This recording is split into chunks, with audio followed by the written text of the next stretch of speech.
Pemirsa, Lembaga Indeks Politika menggelar survei terkait kepuasan atas kinerja Presiden Prabowo Subianto dan Kabinet Merah Putih. Hasilnya, 83,5% responden puas dengan kinerja Presiden Prabowo.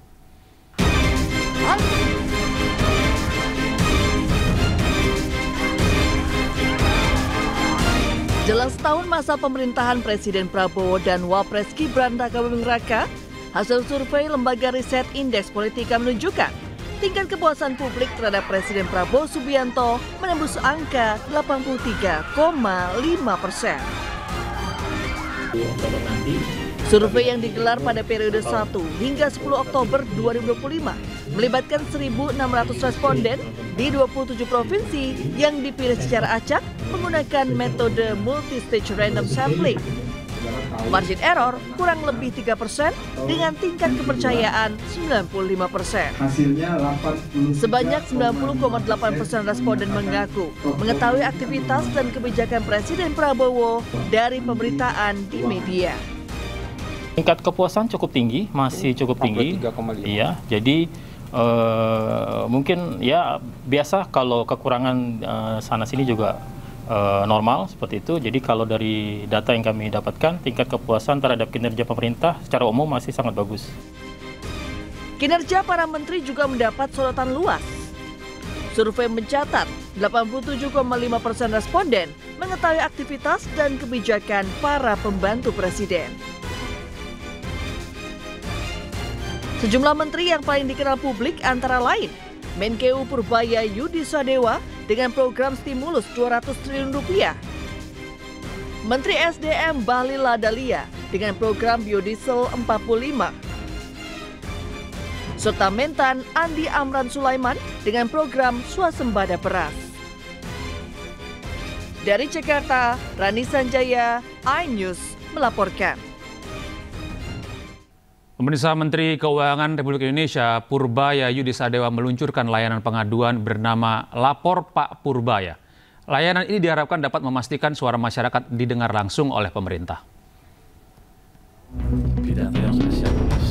LPS juga lembaga penting.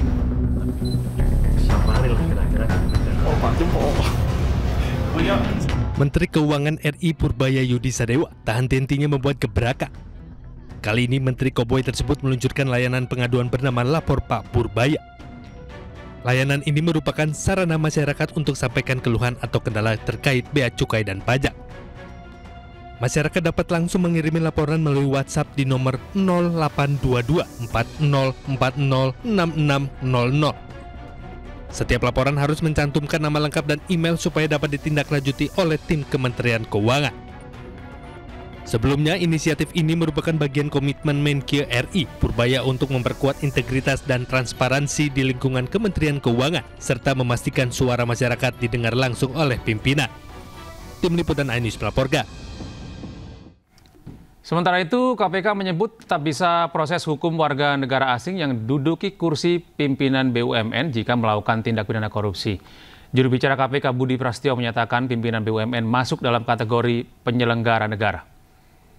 Tentunya jika memang di situ ada dugaan fraud, dugaan tindak pidana korupsi, KPK tetap bisa menangani. Karena memang secara ketentuan BUMN ini kan juga mengelola keuangan negara dan juga organ-organ di dalamnya adalah penyelenggara negara. Karena setiap penyelenggara negara pada prinsipnya punya kewajiban untuk melaporkan aset dan hartanya melalui LHKPN. Saya bersumpah akan memenuhi kewajiban Presiden Republik Indonesia dengan sebaik-baiknya. Pengeluaran-pengeluaran yang mubazir, pengeluaran-pengeluaran yang alasan untuk nyolong, saya ingin dihentikan, dibersihkan.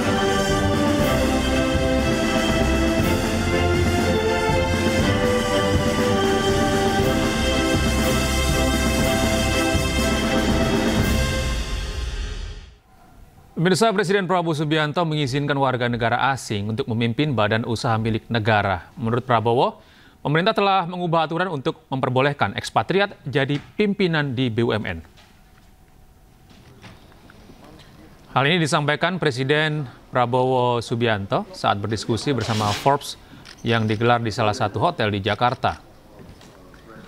Prabowo mengaku telah menginstruksikan manajemen BPI Danantara untuk menjalankan bisnisnya dengan standar internasional.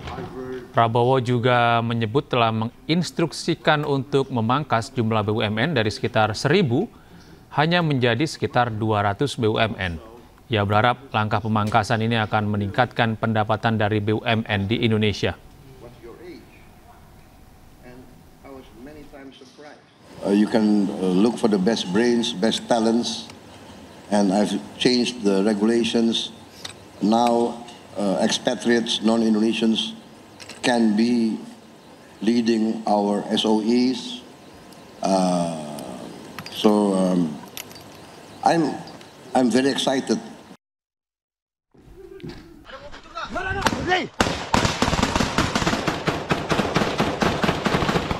TNI berhasil membebaskan wilayah Kampung Suangama, Distrik Homeo, Kabupaten Intan Jaya dari penguasaan kelompok KKB. Pak Bubung. Kontak tembak terjadi saat pasukan TNI diserang oleh kelompok KKB. Prajurit TNI melakukan tindakan tegas dan terukur sesuai prosedur pertempuran. Usai melakukan tindakan, situasi berhasil dikuasai dan kelompok KKB berhasil dipukul mundur. Dalam penyisiran pasca kontak, TNI berhasil menewaskan 14 anggota KKB. Di antaranya sejumlah pimpinan dan pelaku penembakan terhadap aparat keamanan sebelumnya. Pasukan TNI menghadapi perlawanan bersenjata dari sekitar 30 orang anggota OPM. Karena situasi yang membahayakan masyarakat dan pasukan, dengan terpaksa dilakukan tindakan tegas dan terukur sesuai prosedur pertempuran. Hasilnya, markas besar Kodam 8 Suangama berhasil dikuasai dan sebanyak 14 OPM tewas dalam kontak senjata. Pasca kontak senjata, TNI sita satu pucuk senjata api rakitan dengan 4 senapan angin, amunisi berbagai kaliber, dan dokumen anggota KKB. Saat ini situasi di Kampung Suangama aman dan kondusif, masyarakat tidak melakukan pengungsian serta menyambut positif kehadiran TNI. Tim Liputan iNews melaporkan. Demi Allah. Pemirsa, seluruh jenazah korban ambruknya Pondok Pesantren Al-Hosini di Sidoarjo, Jawa Timur akhirnya berhasil diidentifikasi. Dengan teridentifikasinya 5 jenazah terakhir, tim DVI Polda Jawa Timur mengumumkan penutupan operasi identifikasi.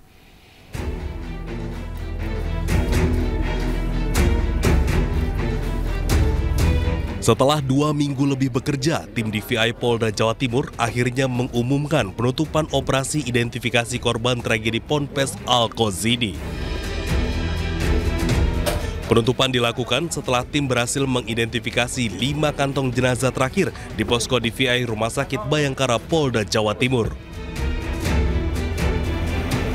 5 jenazah terakhir ini adalah Solihin, Raihan Rafa Aldiansyah, Fairuz Sirojudin, Muhammad Deva Syarifuddin, serta Zaki. Kelima jenazah terakhir teridentifikasi melalui sejumlah metode, diantaranya catatan medis, properti, dan pencocokan DNA. Sampai dengan hari ini, tim gabungan telah berhasil mengidentifikasi total 63 korban dari 67 kantong jenazah yang diterima. Sampai saat ini dari data antemortem yang melaporkan orang hilang, yaitu 63 korban hilang dan sudah teridentifikasi seluruhnya sebanyak 63 orang. Usai teridentifikasi, kelima jenazah langsung diserahkan kepada keluarga masing-masing. Dari Surabaya, Jawa Timur, Rahmat Ilyasan, iNews melaporkan.